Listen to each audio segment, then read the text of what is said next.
जी, अस्सलाम वालेकुम। फ़र्रुख कसीम आपका टीचर आपके साथ। और आज जो है वो हम 3D के बारे में अपनी क्लास का आगाज़ करने जा रहे हैं। और 3D के बारे में आप लोग बहुत कुछ जानेंगे, बहुत कुछ सीखेंगे। अच्छा, ऐसा कर लेते हैं कि क्लास स्टार्ट करने से पहले चैनल को ज़रूर जो है वो सब्सक्राइब कर लें और बेल आइकन भी दबा लें, ताकि जो हमारी नेक्स्ट क्लासेस होंगी, जो हमने आगे काम करना है, उसके बारे में भी आपको नोटिफिकेशंस जो हैं वो मिलते रहें, ताकि आप लोग बिल्कुल अप टू डेट रहें।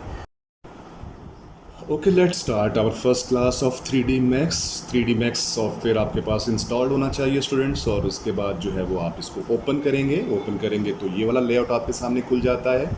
ये भी आप देख सकते हैं कि आपके पास टॉप पे जो है ये कुछ आवाज़ें आपको बैकग्राउंड में आएंगी। इनको मैंने पहले भी आपसे कहा था कि इग्नोर करते रहिएगा।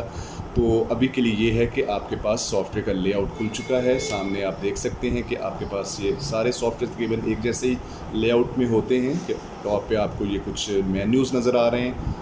ठीक है, इनके अंदर बहुत सारी ऐसी चीज़ें हैं जो हम आगे चल के देखेंगे। इसके नीचे भी आपको उन्हीं मेन्यूज़ की जो बहुत सारे उसके फंक्शनैलिटीज़ हैं वो आपको नज़र आ रही हैं। ये सारी चीज़ें भी हम डिस्कस करेंगे वन बाय वन। और इस तरफ जो हैं ये भी कुछ आपको चीज़ें नज़र आ रही हैं। इनमें आप इनको टूल्स भी कह सकते हैं, लेकिन बहरहाल इनके अपने अपने फंक्शंस हैं। ये आपको जब मैं वन बाय वन बताऊँगा तो फिर आपको क्लियर होती जाएंगी चीज़ें। ये भी कुछ चीज़ें हैं, यहाँ पे भी हम थोड़ा सा नज़र रखेंगे। ये भी बहुत अहम पोर्शन है, इसको भी यूज़ करेंगे साथ साथ। तो अभी सबसे पहले इस मेन एरिया को देखते हैं कि ये लेआउट है। ये एरिया जो है इसमें 4 किस्म के पर्सपेक्टिव्स हैं। नंबर 1 पर्सपेक्टिव है, नंबर 2, नंबर 3, नंबर 4। ये 4 पर्सपेक्टिव्स हैं। इनके बारे में हम थोड़ा सा इन डिटेल अभी जान लेते हैं। इसको मैं कोशिश करता हूँ कि ये ज़रा साइड पे हो जाए हमारा रिकॉर्डिंग वाला, लेकिन हो नहीं रहा, तो चले कोई बात नहीं। ऐसा है कि ये अभी जो आपके सामने पर्सपेक्टिव खुला है, ये आपका डिफ़ॉल्ट पर्सपेक्टिव है। इसको स्टैंडर्ड पर्सपेक्टिव भी कहते हैं। ये आप ऊपर देख भी सकते हैं, ये लिखा हुआ है इसके बारे में। ठीक है ना, ये इसकी डिटेल है।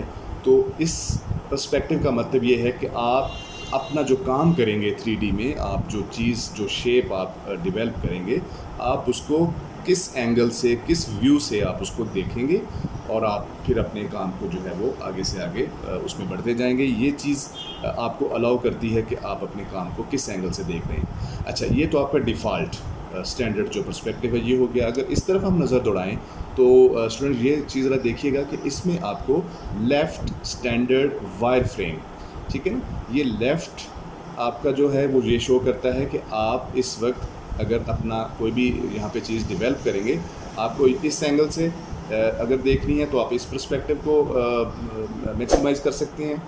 अगर आपको यहाँ पे नहीं देखना, आपको इस पर्सपेक्टिव में आना है, तो आपको ये लेफ़्ट साइड से जो है वो आपके ऑब्जेक्ट के बारे में बता रहा होगा। अगर आप इस जगह पे आएंगे तो ये देखिए, ये टॉप व्यू है। बेसिकली ये टॉप व्यू है। तो इस वक्त आपको यहाँ पे जो चीज़ नज़र आएगी वो आपको वही चीज़ जो आपने यहाँ पे डेवलप की होगी, इस एंगल से आप देख रहे होंगे, यहाँ पे वो आपको लेफ़्ट व्यू से नज़र आ रही होगी, और इस एंगल में, इस जगह पे आपको वो है वो टॉप व्यू से नज़र आ रही होगी। और अगर आप चौथे पर्सपेक्टिव में आएँ तो ये फ्रंट व्यू आपको देगा। फ्रंट व्यू का मतलब ये है कि आपकी जो शेप होगी वो आपको फ्रंट से कैसे कैसे दिख रही होगी, और आप उसके ऊपर क्या चीज़ें जो हैं वो चेंज करना चाह रहे होंगे। तो ये आपको एक बड़ा आसानी हो जाती है इन चीज़ों को जब आप समझ लेंगे। तो आगे बढ़ते हैं। कुछ शेप अगर डेवलप करेंगे तो वो तो आपको उस वक्त बिल्कुल अंदाज़ा हो जाएगा, लेकिन अभी के लिए मैं इसके बारे में आपको बता दूं कि ये पर्सपेक्टिव 1, 2, 3, 4, इनको हम इस वक्त जो बाय डिफ़ॉल्ट उसने इनके नाम रखे हुए हैं, या बाय डिफ़ॉल्ट उनका जो एंगल रखा हुआ है वो हम चेंज भी कर सकते हैं। याद रखिएगा कि हम उसको चेंज भी कर सकेंगे। अच्छा, अब हम बात कर लेते हैं इस पर्सपेक्टिव की, जो कि हमारा डिफ़ॉल्ट पर्सपेक्टिव है। यहाँ पे अगर हमने क्लिक किया है आगे अपने माउस के साथ, तो ये देखें, ये आपको येलो बॉर्डर नज़र आ रहा है। येलो बॉर्डर का मतलब है कि ये इस वक्त सिलेक्टेड है। अभी आपको अपने कीबोर्ड से जो है वो Alt W का बटन आप दबाएंगे। Alt W का मतलब ये होगा कि आप उस पर्सपेक्टिव को जिसको आपने सेलेक्ट किया हुआ था वो आप मैक्सिमाइज़ कर सकेंगे। Alt+W, ठीक है, ये इसका जो है वो शॉर्ट की है। अब यहाँ पे आने के बाद अब आप ये देख लीजिए कि अगर फ़र्ज़ करें मैं वापस जाना चाहूँ तो दोबारा से मैं Alt W करूँगा तो मैं वापस उसी जगह पे आ जाऊँगा। और अगर मैं इस व्यू में ठीक है जाना चाहता हूँ तो यहाँ पे क्लिक करने के बाद मैं Alt W करूँगा तो ये वाला पर्सपेक्टिव जो है वो मैक्सिमाइज़ हो जाएगा। दोबारा से Alt W करने से मैं वापस अपने उसी जगह पे आ जाऊँगा। तो इसी तरह से ये बाकियों को भी आप मैक्सिमाइज़ कर सकते हैं। मेरा ख्याल है यहाँ तक आपको काफ़ी जो है वो एक आपके जहन में इसका जो नक्शा है वो क्लियर हो चुका होगा कि बेसिकली आपका जो वर्क एरिया है वो किस तरह बिहेव करता है, किस तरह से आप उसको लेके चल सकते हैं। मज़ीद भी मेरे जहन में जो कुछ इसके बारे में आएंगी चीज़ें वो मैं ऐड इन करता रहूँगा, तो वो आप समझते रहेंगे। ठीक है, अभी के लिए ये है कि हम ऐसा करते हैं कि कुछ ड्रॉ करते हैं। ये चीज़ें अभी आपको मैं साथ साथ बताऊंगा, ये सारी चीज़ें जो हैं वो आपको समझ में आ जाएंगी इंशाल्लाह। अभी सबसे पहला जो हमारा काम होगा वो ये है कि अपने इस पर्सपेक्टिव में कुछ ड्रॉ करना, कोई शेप बनानी। ठीक है ना, जब आप शेप को देखेंगे फिर आपको थोड़ा अंदाज़ा बेहतर तौर पे हो सकेगा। हम इस पोर्शन में आ जाते हैं जनाब। इस पोर्शन में आने के बाद हमें जो चीज़ें नज़र आ रही हैं वो ये है कि ये टॉप पे आपको प्लस का साइन नज़र आ रहा है, ये साथ में कुछ आपको साइन नज़र आ रहे हैं। जब आप माउस लेके जाते हैं तो ये शो कर देते हैं कि ये बेसिकली इनका नाम क्या है। जैसे कि इस पे आने के बाद अगर मैं माउस थोड़ी देर यहाँ पे होल्ड करता हूँ तो क्रिएट का जो बटन है वो हमें ये शो हो रहा है कि ये क्रिएट करेगा कुछ ना कुछ। ये जो है ये बेसिकली मॉडिफाई करेगा। इसी तरह ये हायरार्की है और दीगर जो चीज़ें हैं ये सारी की सारी आप माउस बटन के साथ देख सकते हैं। लेकिन फ़िलहाल हम इस प्लस वाले बटन के साथ कुछ चीज़ों को जो है वो आपको समझाने की कोशिश करेंगे। अच्छा, इसके थोड़ा अगर नीचे आ जाएं तो नीचे आने के बाद भी आपको दिख रहे होंगे कुछ यहाँ पे बटन नज़र आ रहे हैं। बेसिकली जब हम प्लस का साइन दबाते हैं तो ये प्लस के अंदर ये चीज़ें आपको डिफरेंट उसके जो है वो मेन्यूज़ मिल जाते हैं। ठीक है, अगर हम मॉडिफायर में जाएंगे तो देखें चेंज हो गया यहाँ पे। ठीक है ना, इसका मतलब है कि प्लस के साइन के अंदर ये चीज़ें हैं और इनको हम प्लस में रहते हुए बारी बारी चीज़ों को जो है वो देख सकते हैं, चेंज कर सकते हैं। इनके अंदर जाके भी हम बहुत कुछ जो है वो समझ सकते हैं। तो अभी स्टार्ट में प्लस के साइन में आ जाते हैं। प्लस के साइन में आने के बाद जो नीचे आपको चीज़ें नज़र आ रही हैं उसमें से अगर आप पहले वाले को क्लिक किया हुआ है बाय डिफ़ॉल्ट तो उसके अंदर ये चीज़ें हैं। अगर मैं दूसरे को क्लिक करूँगा तो चीज़ें बदल जाएंगी, तीसरे को क्लिक करूँगा तो चीज़ें बदल जाएंगी। ठीक है ना जी, इस तरह ही सो ऑन आगे चलता रहेगा। पहले में आ जाता हूँ मैं। ठीक है ना, अब मेरा ख्याल है चीज़ें आपको क्लियर हो रही हैं। प्लस का साइन दबाया, उसके अंदर ये सारी चीज़ें हैं। उसमें सबसे पहली वाली चीज़ जो कि ज्योमेट्री है, ज्योमेट्री को मैंने क्लिक किया तो उसमें मेरे पास ये वाले सारे जो है वो बॉक्सेस आ गए हैं। बेसिकली मैं इनको बॉक्स इसलिए कह रहा हूँ कि ये आपको दिख रहे होंगे, अदरवाइज़ इनके अलग अलग से नाम हैं। तो चलिए आगे बढ़ते हैं। अगर मैं पहले वाले साइन को क्लिक किया है तो इसके नीचे आप देख सकते हैं कि स्टैंडर्ड प्रिमिटिव्स हैं ये हमारे पास। इसका जो नाम है इसके अंदर बहुत सारी डिफरेंट चीज़ें भी हैं। देखें कितनी, एक के बाद दूसरी, दूसरी के बाद तीसरी, तीसरी के बाद चौथी, और अंदर से अंदर बहुत सारी इनके अंदर चीज़ें मौजूद हैं, बहुत सारे टूल्स मौजूद हैं, बहुत सारे फंक्शंस मौजूद हैं। तो वो हम ज़ाहिर है जब सीखेंगे पता लगेगा तो फिर आपको बहुत आसान लगेगा। अभी आपको यकीनन मुश्किल लग रही होंगी चीज़ें, लेकिन मेरा ख्याल है कि आसानी के साथ आप तरतीब के साथ इनको जब पढ़ेंगे तो आसान हो जाएगा। तो चलिए यहाँ से प्लस के बाद हम आ गए जनाब ज्योमेट्री में। ज्योमेट्री में हमारा जो बाय डिफ़ॉल्ट स्टैंडर्ड पैरामीटर्स हैं वो सिलेक्टेड हैं, उसको आप ना छेड़िए अभी।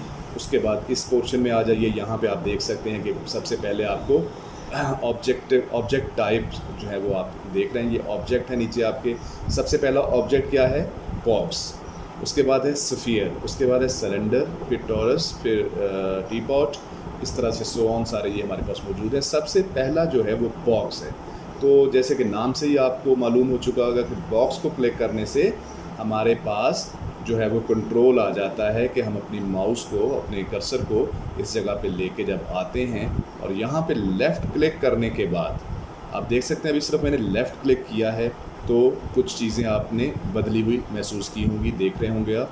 अब लेफ़्ट क्लिक करने के बाद अब माउस को जब ड्रैग करेंगे तो ये आपके सामने चीज़ जो है वो कुछ डिवेल्प हो रही है। इसी तरह मैंने अब दूसरी तरफ इसको किया तो ये यहाँ तक जो है वो आपने एक बॉक्स जो है उसकी बेस क्रिएट कर ली। अभी तक मैंने लेफ़्ट माउस छोड़ी नहीं है, ठीक है ना। यहाँ तक मैं माउस होल्ड किए हुए हूँ, यहाँ तक मुझे अंदाज़ा हो गया है कि मैंने एक चीज़ डेवलप करनी है तो उसकी लंबाई चौड़ाई कितनी होनी चाहिए। ये यूँ समझ लें आप एक बॉक्स बना रहे हैं जिसकी लंबाई चौड़ाई अभी आप डिफ़ाइन कर रहे हैं। ये बेसिकली आप एक सरफेस के ऊपर है, जो आपको नीचे वायर फ्रेम सा नज़र आ रहा है वो आपको एक वर्चुअल सा एक सरफेस दिखाया। उसकी वैल्यू कोई नहीं है, उसकी हकीकत कोई नहीं है, वो किसी जगह पे भी शो नहीं होगा।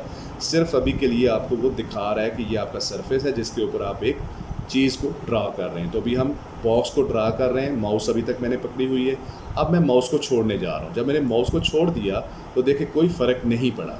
लेकिन अब इस खाली माउस को जब मैं ऊपर की तरफ लेके आ रहा हूँ, तो ये देखें मेरी उस माउस के साथ जो कि मैंने होल्ड नहीं की हुई, मतलब उसका मैंने लेफ़्ट और राइट क्लिक जो है वो होल्ड नहीं किया, सिर्फ माउस को मैं ऊपर की तरफ लेके आ रहा हूँ, तो वो आपके सामने देखें एक बॉक्स जो है वो, ये नीचे लेके जाऊँगा तो नीचे हो जाएगा, अगर मैं इसके नीचे जाऊँगा तो इस तरफ आ जाएगा।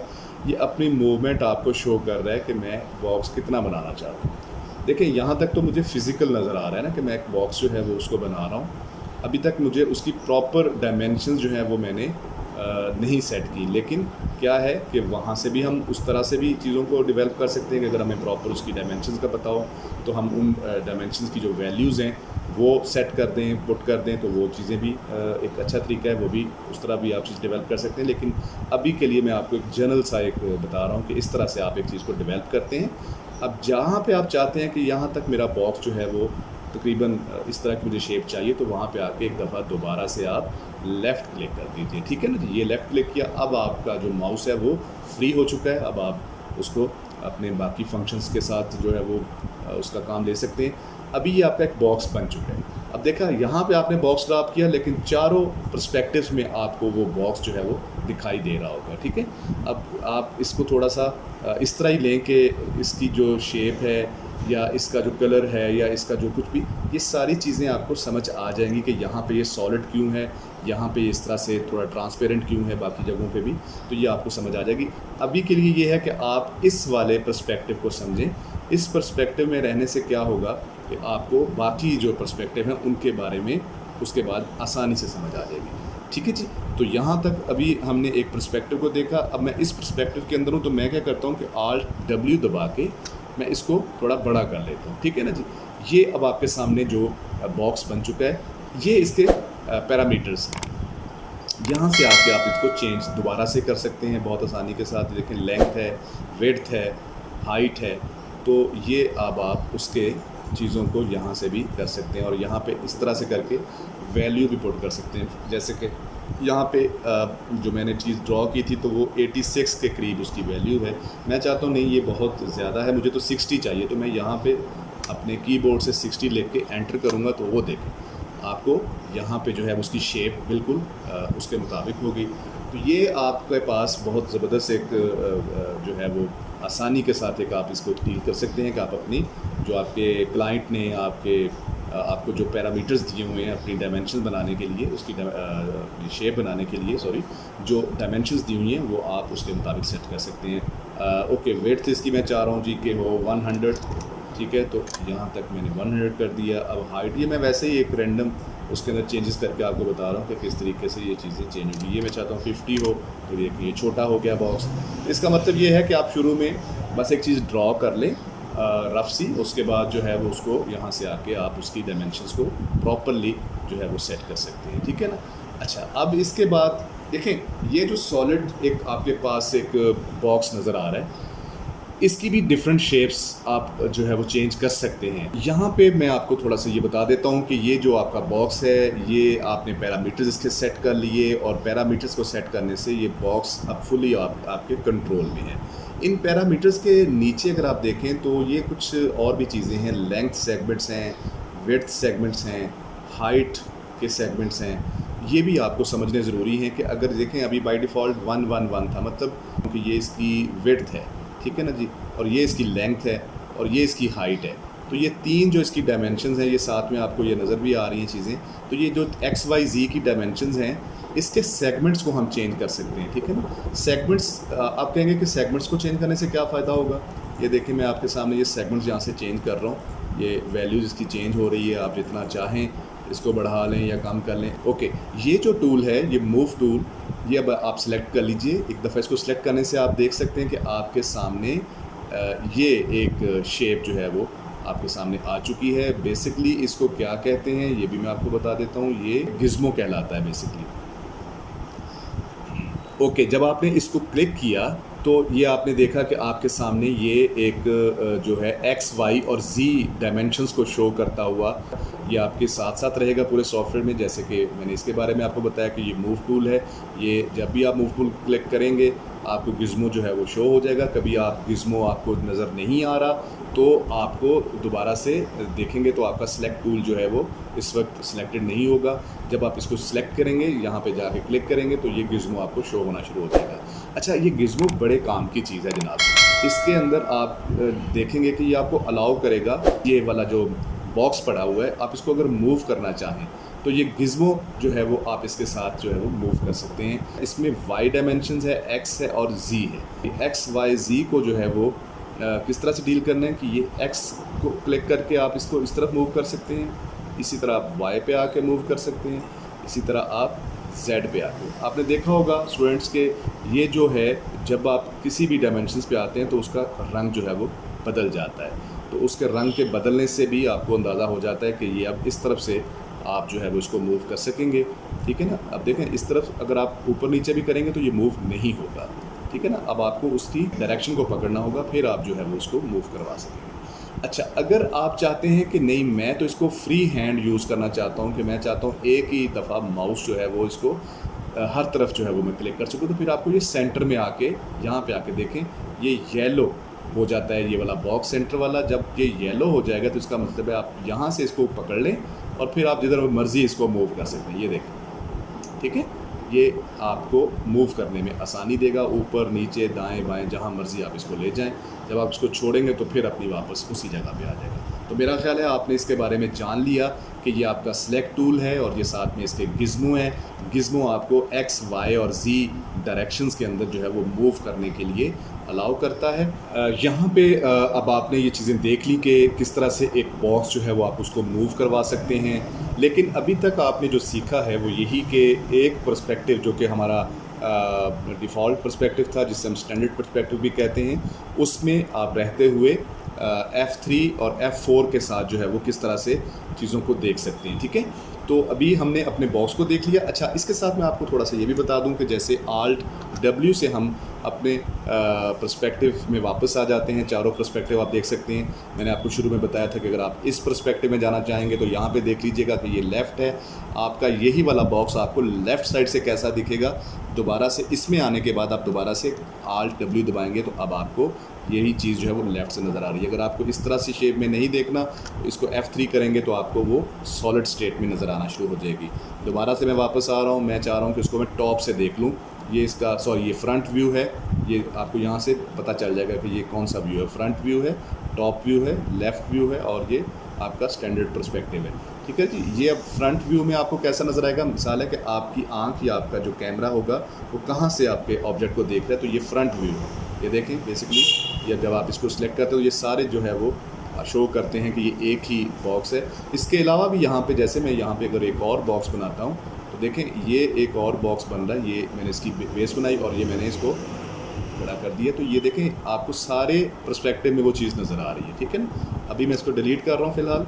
तो देखने की बात यह है कि जब आप एक और बॉक्स बनाते हैं, ठीक है ना, ये वाला बॉक्स आपने बनाया तो अब आप किसको देखना चाहते हैं, ये जब आप माउस उस पर लेके जाते हैं अपनी तो फिर आपको अंदाज़ा होता है कि आप किसको सिलेक्ट कर रहे हैं, ठीक है ना। यहाँ पे अगर आपने सेलेक्ट किया तो वो आपका हर जगह पे वही चीज़ सिलेक्टेड होगी। तो ये कोई इतनी मुश्किल चीज़ नहीं, जब आप इसको करेंगे प्रैक्टिकली, जब आप इसको यूज़ करेंगे तो आपको खुद ब खुद चीज़ें जो है वो समझ आना शुरू हो जाएंगी। अभी के लिए ये है कि मैं इसको सेलेक्ट करके इसको मैं डिलीट कर रहा हूँ। तो ये जो आपके पर्सपेक्टिव्स हैं इसके बारे में भी आपने जान लिया कि किस तरह से आप इसको लेफ़्ट से देख सकते हैं, टॉप से देख सकते हैं और फ्रंट से देख सकते हैं। तो इसके अलावा जो है वो आज के लेक्चर में मैं चाह रहा हूँ कि कुछ चीज़ें ज़रा आपको इतनी ज़्यादा डिटेल में ना भी बताई जाएं, क्योंकि अभी आप एक नए प्लेटफॉर्म को देख रहे हैं, एक नए सॉफ्टवेयर को आप समझने की कोशिश कर रहे हैं, तो थोड़ा सा आसान रखा जाए चीज़ों को। अब इसमें देखें ये आपके जितने भी चीज़ें हैं ये अब आप इसको 1 बाई 1 यूज़ करके यहाँ पे देख सकते हैं। अगर आप सफ़ियर करते हैं तो यहाँ पे क्या चीज़ बनेगी ये देखें, ठीक है ना। ये इसी तरह से है।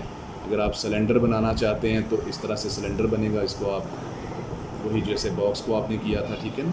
इसी तरह आपका टॉरस है तो ये क्या चीज़ होगी ये, ठीक है ना। ये आप इसको माउस के साथ जब खेलेंगे ना इसके साथ तो आपको बहुत सारी चीज़ें क्लियर होती जाएंगी, ठीक है। 1 बाई 1 मैं इनको डिलीट कर रहा हूँ। तो ये बहुत दिलचस्प और बहुत ही खूबसूरत जो है वो सॉफ्टवेयर है, बहुत ही मज़े का सॉफ्टवेयर है। खूबसूरत मैं इसलिए कह रहा हूँ कि आपको जब चीज़ें आप बनाएंगे और आपको उनकी शक्ल जो है वो ढलती हुई नज़र आएगी, तो फिर आप यकीनन कहेंगे कि हाँ भाई मैंने बड़ी खूबसूरत चीज़ें बनाई हैं। तो अभी जो है हमने इन सारे पर्सपेक्टिव को देखा।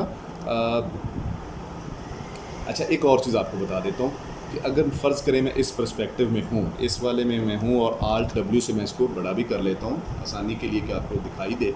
तो अब इसके अंदर मैं चाह रहा हूँ कि मुझे यहीं पे रहना है और इसी को मैं थोड़ा सा इसकी साइडों को बदल के देखना चाहता हूँ। तो ये देखिए आपके पास एक ये बॉक्स है, टॉप पे आपको नज़र आ रहा है ये बॉक्स, और इसके साथ ये आपकी पूरी की पूरी जो है डायरेक्शंस बताई गई हैं। ये वेस्ट डायरेक्शन है, ये आपका साउथ है, ठीक है, ये नॉर्थ है और इसी तरह से ये ईस्ट है, ठीक है, और ये लेफ़्ट, फ्रंट और टॉप व्यू सारे दिखा रहे हैं। तो आप जिस पे भी आना चाहेंगे, ये देखें मैंने अगर मैं इस तरफ से आता हूँ, ये बल्कि मैं टॉप पे चला जाता हूँ, ठीक है ना, ये मैं टॉप पे गया, मैंने सिर्फ क्लिक किया तो देखें अब आपको वो टॉप पे लेके आ गया, ठीक है। पर्सपेक्टिव आपका वही है, लेकिन आप उसके अंदर रहते हुए भी बहुत सारी चीज़ों को चेंज कर सकते हैं। अगर आप ऐसे नहीं करना चाहते तो आप यहाँ पे आके एक दफ़ा क्लिक करें, और अगर आप क्लिक करेंगे ये ये इस तरह से आप उसको चेंज कर सकते हैं, ठीक है। इस तरह से आप इसको पकड़ के यहाँ से जहाँ से आप क्लिक करके उसको मूव करेंगे अपनी माउस को, तो वो उसी तरह से डायरेक्शन चेंज कर लेगा जितना आप चाहते हैं। लेकिन अगर आप प्रॉपर चाहते हैं कि मैं इस तरफ आना चाहूँ, तो आप उसके ऊपर क्लिक कर लीजिए। अब देखें इसको आपने थोड़ा सा जो है वो नीचे कर दिए। अब अच्छा, ये जो चीज़ है कि आप अपने पूरे उस प्लेटफॉर्म को कैसे मूव करेंगे, ये आपने माउस व्हील के साथ, माउस व्हील को दबाना है। आपके पास माउस अच्छे वाला होना चाहिए, थोड़ा सा 3D में आपने काम करना है, तो आम जो नॉर्मल माउस होता है वो काम नहीं करेगा। थोड़ा सा ज़रा स्टैंडर्ड का माउस लीजिएगा, थोड़ा महंगा होगा लेकिन उसके अंदर फंक्शंस होते हैं, जैसे कि मेरे वाले माउस के अंदर व्हील जो है उसको क्लिक करने के साथ में फंक्शंस जो है वो ऑपरेट कर लेता हूँ। तो अब व्हील को दबाने के साथ मैं ये मूव कर रहा हूँ। अच्छा, अगर मैं व्हील को नहीं दबाता और मैं यहाँ पे आके लेफ़्ट क्लिक के साथ ये चीज़ें मूव कर रहा हूँ, इस तरह से मैं अपनी चीज़ों को देख सकता हूँ, ठीक है। तो वापस आते हैं इसमें, और अभी आप देखेंगे ये इस चीज़ के अंदर चीज़ें चेंज हो चुकी हैं। और अगर मैं चाहता हूँ कि मैं दोबारा से वापस आ जाऊँ, तो मुझे अपनी जो है वो डायरेक्शन चेंज कर लेनी चाहिए इस तरह से, ठीक है। यहाँ पे मैं आके चीज़ों को रोक सकता हूँ। मेरा ख्याल है आज के लिए इतना काफ़ी है, या मेरा ख्याल है काफ़ी है, क्योंकि बहुत इसके अंदर डिटेल है, बहुत सारी चीज़ें हैं। फ़िलहाल इसी जगह पे हम रुकेंगे। अगली क्लास जो होगी उसमें मैं आपको इन ऑब्जेक्ट के बारे में, इन ऑब्जेक्ट को कैसे इनके सेगमेंट्स बढ़ाने हैं, क्यों बढ़ाने हैं वो सेगमेंट्स, और अगर वो बढ़ाते हैं तो फिर कल को बाद में जो है वो सेगमेंट्स हमारे कहाँ कहाँ काम आएंगे, ठीक है। तो इसके बारे में आपको बताऊंगा। इसके ऊपर आपने थोड़ा वर्कआउट करना है, थोड़ी प्रैक्टिस कीजिएगा। नेक्स्ट क्लास तक अपना बहुत सारा ख्याल रखिएगा। अल्लाह निगहबान।